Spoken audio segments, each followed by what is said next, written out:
Apabila Tuhan Allahmu sudah melenyapkan bangsa-bangsa yang negerinya diberikan kepadamu oleh Tuhan Allahmu, dan engkau sudah menduduki daerah mereka dan diam di kota-kota dan rumah-rumah mereka, maka engkau harus menghususkan 3 kota di dalam negeri yang diberikan Tuhan Allahmu kepadamu untuk diduduki.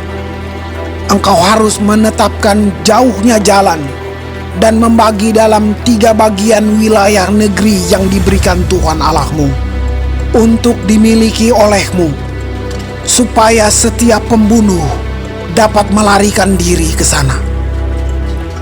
Inilah ketentuan mengenai pembunuh yang melarikan diri ke sana dan boleh tinggal hidup. Apabila ia membunuh sesamanya manusia dengan tidak sengaja dan dengan tidak membenci dia sebelumnya.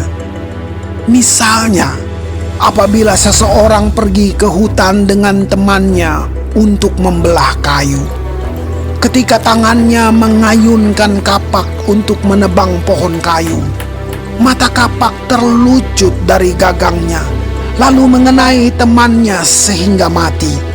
Maka ia boleh melarikan diri ke salah satu kota itu dan tinggal hidup. Maksudnya supaya jangan penuntut tebusan darah sementara hatinya panas dapat mengejar pembunuh itu.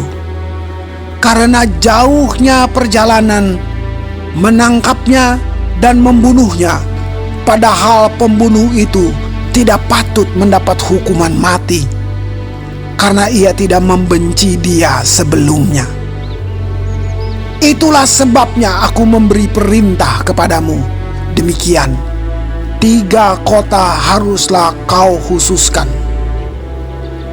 Dan jika Tuhan Allahmu sudah meluaskan daerahmu nanti, seperti yang dijanjikannya dengan sumpah kepada nenek moyangmu, dan sudah memberikan kepadamu seluruh negeri yang dikatakannya akan diberikan kepada nenek moyangmu.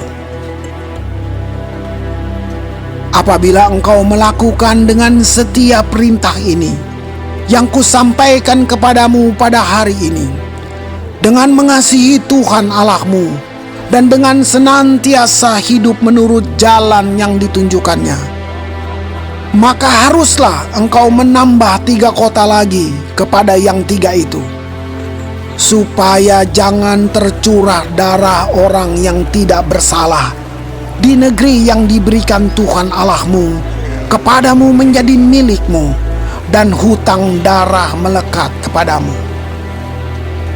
Tetapi apabila seseorang membenci sesamanya manusia dan dengan bersembunyi menantikan dia, lalu bangun menyerang dan memukul dia sehingga mati, kemudian melarikan diri ke salah satu kota itu, maka haruslah para tua-tua kotanya menyuruh mengambil dia dari sana dan menyerahkan dia kepada penuntut tebusan darah supaya ia mati dibunuh.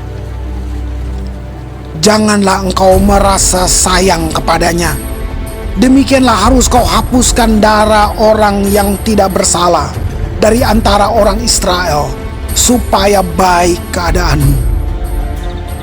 Janganlah menggeser batas tanah sesamamu yang telah ditetapkan oleh orang-orang dahulu di dalam milik pusaka yang akan kau miliki di negeri yang diberikan Tuhan Allahmu kepadamu untuk menjadi milikmu.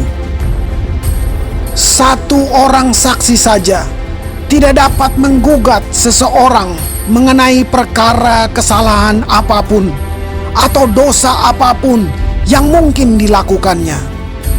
Baru atas keterangan 2 atau 3 orang saksi, perkara itu tidak disangsikan. Apabila seorang saksi jahat menggugat seseorang untuk menuduh dia mengenai suatu pelanggaran, maka kedua orang yang mempunyai perkara itu haruslah berdiri di hadapan Tuhan, di hadapan imam-imam dan hakim-hakim yang ada pada waktu itu. Maka hakim-hakim itu harus memeriksanya baik-baik, dan apabila ternyata bahwa saksi itu seorang saksi dusta, dan bahwa ia telah memberi tuduhan dusta terhadap saudaranya, maka kamu harus memperlakukannya sebagaimana ia bermaksud memperlakukan saudaranya. Demikianlah harus kau hapuskan yang jahat itu dari tengah-tengahmu. Maka orang-orang lain akan mendengar dan menjadi takut, sehingga mereka tidak akan melakukan lagi perbuatan jahat seperti itu di tengah-tengahmu. Janganlah engkau merasa sayang kepadanya, sebab berlaku nyawa ganti nyawa, mata ganti mata, gigi ganti gigi, tangan ganti tangan, kaki ganti kaki.